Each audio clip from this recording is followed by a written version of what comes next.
Hey, how you doing? Yeah, I'm talking to you. I'm Leroy's muscle. Yeah, I'm his muscle, and he's the brain. But I'm the reason he's famous. So why don't you sit back there and learn a thing or two? I'm just gonna hang out, check things out for a while.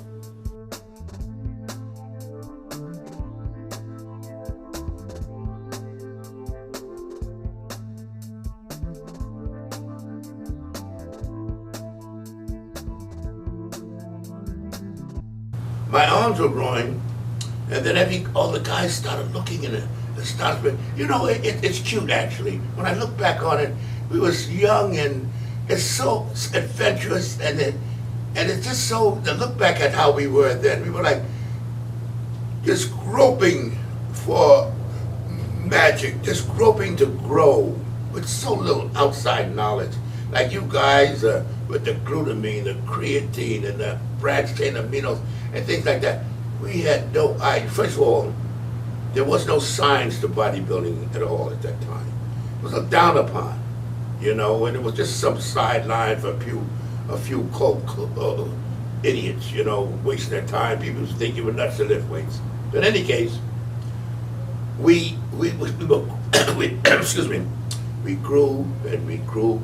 So then, of course, after a while, you know how kids are, we went crazy. Then we decided 3 sets. We started doing 10, 15 sets of body part, and it was so funny, it was solid 110-pound barbell. These are solid barbells. I don't think they have them around now. And we would do this every day, but we call this burnout. We would Marvin and I would stand in front of each other, one of my good training partners, and we would do 10, we pass it back and forth to each other. Stand in front of each other till you can't move. And the guys would stand on the side, one more, and you're shaking like you're having an orgasm, trying to do one more. We would do that. It was so exciting, and the guys, come on, one more, and whoever could do that last one, because we'd pass it back and forth until your muscles just give out.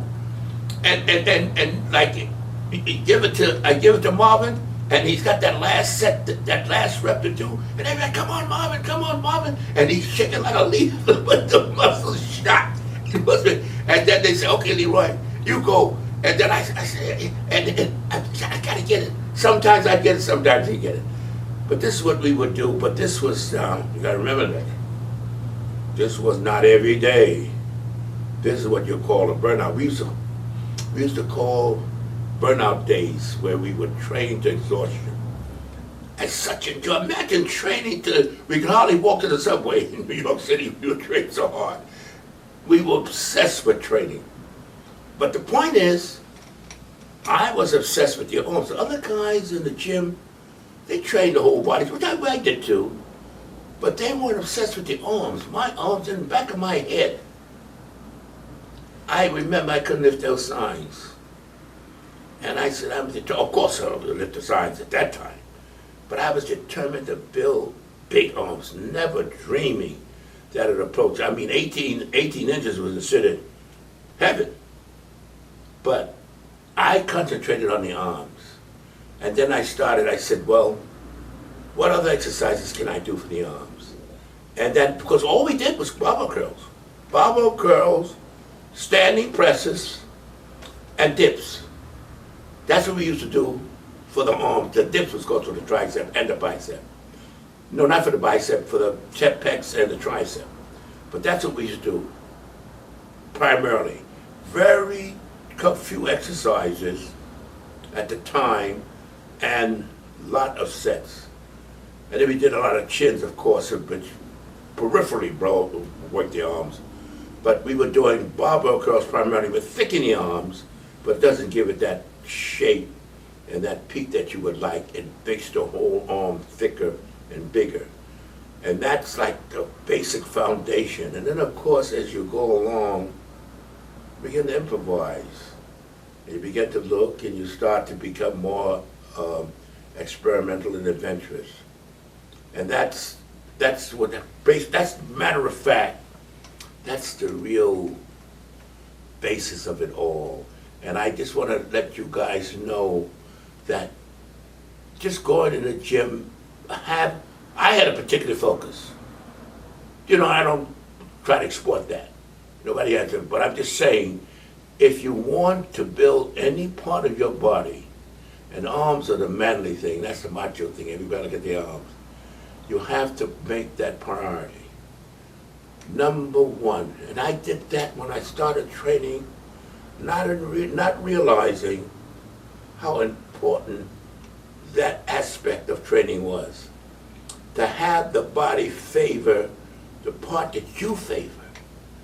The body will concentrate its energy, its nourishment on the part that you tell the body that you want to concentrate on. Like if you come into the gym and your focus is on your arm, you'll find that the body will favor that part. You comb your hair and then your arms will pump up. Because the body's almost like an anticipator. Well, there he goes on the arms, you know, there you go, you know. So I would start, so that's why my arms really jumped ahead of a lot of the guys, because they weren't obsessed with the arms like I was. I was obsessed because of that little thing in my head about the bus stops when I was a kid. When I was still a kid, I was only 14, 15. I remember when I was 16 years old, my arm was almost 18 inches. You know, that was everybody, oh, that was considered, oh, man. I think I was about 17, 16 and 3/4, something like that. 16-inch arm was considered, you made it. 16, can you imagine that? Guys hide 16-inch arms today. But that time, 16, you know, oh boy, I got 16-inch, oh man, they picked that arm up. Nothing. Leroy, so let me ask you this. So you concentrate on the biceps, but what did everyone else in the gym concentrate on? Were they concentrating on their chest, or what was the favorite body part? Well, Marvin Eder was the bench press man. Okay. He was the strongest guy in the gym with the bench press. He was, I mean, the weight he used. I wasn't so much into the bench press, and so I used to play games because Marvin was very strong. The bench press, I think he was doing 400 then. For one rep, it was considered tremendous in those days. Yeah. And Marvin, you know, when I was into the arms and the guys would watch it, I'd be posing around there. And so Marvin would get a jealousy, he'd walk away and say, hey, Leroy, why don't you, because when Marvin said, they said, Marvin's going to bench press. So everybody would stop everything and run over to Marvin, stand around Marvin. And Marvin would act like a king because nobody approached him on the bench press. And he would sit down and do, and to be arbitrary, I'd go look out the window. You know, we had so much fun. And Marvin said, Leroy, I'm doing 400. I said, well, hey, Marvin, go tell one of those old ladies down the street you're divorced so she can call the cops. You know, it was, the reason I'm laughing, because it's so vivid, I remember, Marvin was like the king, because he was the strongest guy in the gym. And he was like, and the bench press was everything everybody wanted to do, heavy bench press. And Marvin was the king of the bench press. He could do 400 when it was considered, you know, a dream thing to do. And I like to play with him because he had a big ego, you know, and he wanted everybody to pay homage to him because he was so strong. And I would do that just for fun. And he would go crazy. You're jealous of me. Because my arms were still not into the point where it was striking, you know. I think I had about a 17-inch arm then, and the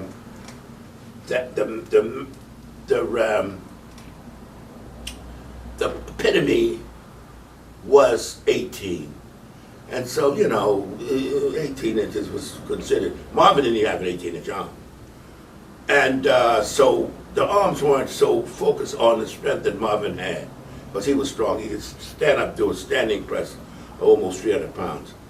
And so the reason I thought of that, and because we'd always be competitive with everything else. We used to do the dips with weight on our feet and people sitting on our feet and all that kind of stuff. But the point simply was, I kept training my arms. Then when my arm got over 18, then the focus started on me.